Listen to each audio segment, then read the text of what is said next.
The film opens in the blistering sun at a construction site on the outskirts of town. Levin Cade, a rugged and quietly intense man, oversees a crew of workers as they prepare for the day.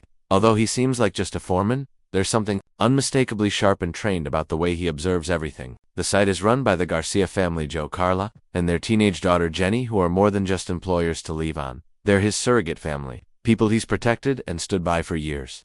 In this new life, far away from his violent past, Levon finds a sliver of peace. That peace is tested when he notices a group of rough-looking men harassing one of his crew. He tries to handle it peacefully, stepping in calmly to warn them off. But when the thugs don't back down and begin assaulting the worker, Levin doesn't hesitate. He hurls a bucket of nails at them, stunning them long enough for him to spring into action. With bone-snapping precision, he dismantles the attackers. More of them arrive, but Levin stands his ground, fending them off with methodical brutality.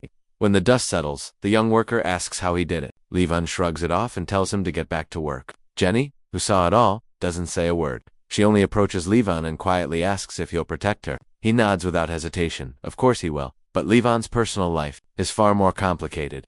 He's a single father fighting for custody of his daughter, Meredith, affectionately called Mary. She lives with her maternal grandfather, Dr. Roth, a wealthy, bitter man who blames Levon for his daughter's death during a deployment overseas. Levin knows the truth that his wife took her own life during their service, but Roth's money and influence give him the legal upper hand. Levon's lawyers warn him that Roth has the power to bury him in court, but Levon isn't one to give up a fight, especially not for his daughter. Meanwhile, Jenny, like many restless teenagers, decides to go out clubbing with her friends. The night seems ordinary: music, dancing, and drinks. But in the shadows, predators watch. Viper and Artemis, a pair of human traffickers, are scouring the scene for their next target. When Jenny steps outside to help a drunk friend, they pounce. They gag her, drag her into a van, and vanish into the night. By Monday morning, Joe and Carla Garcia are desperate. Their daughter hasn't come home.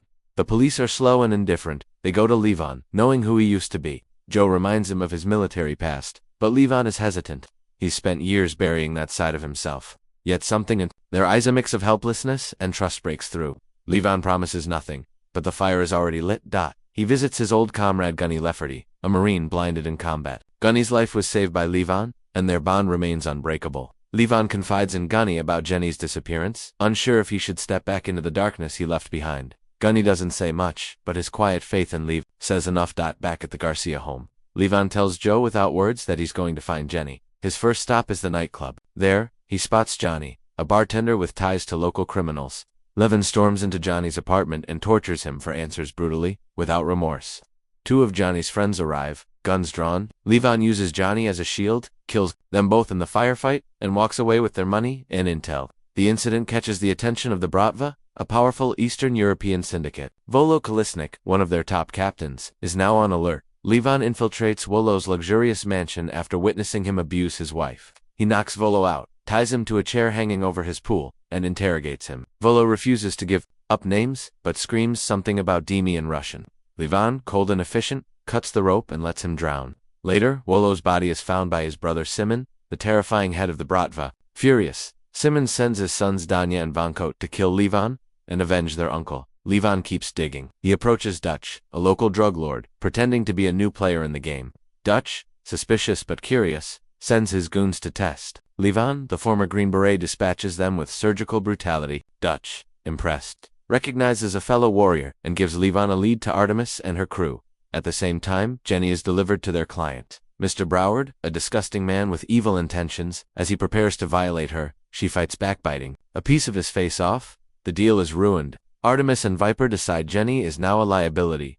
Levin continues, tracking leads, meeting Demi through Dutch.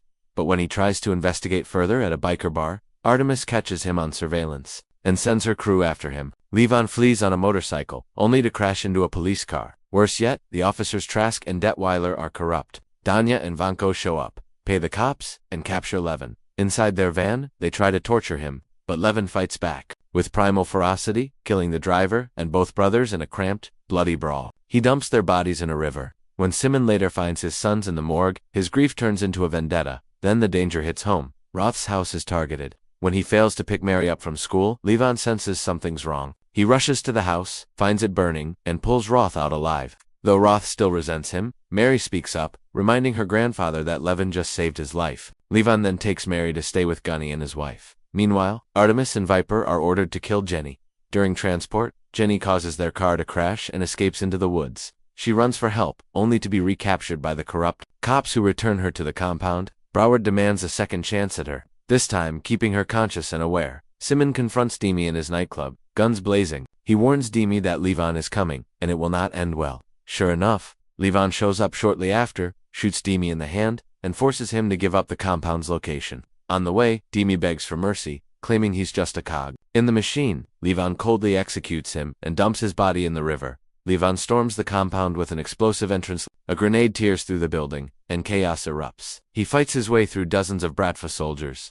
Dutch and his biker gang arrive for backup, but Levon cuts through them all and faces Dutch in a brutal knife duel. Levon wins, but shows Dutch respect before moving on. Inside, Jenny fights back. She kills Artemis with a brutal neck snap. Levon finds Broward and executes him on the spot. He then destroys Viper with a savage elbow strike. But outside, Carp and more goons remain. The crooked cops arrive, but Carp, unaware they're allies, guns them down and blows them up. In the final battle, Levin takes out the rest of the guards. He and Jenny steal a motorcycle and escape. Simon watches them disappear and calls his brother, Yuri. But Yuri tells him that no one else will fight Levon.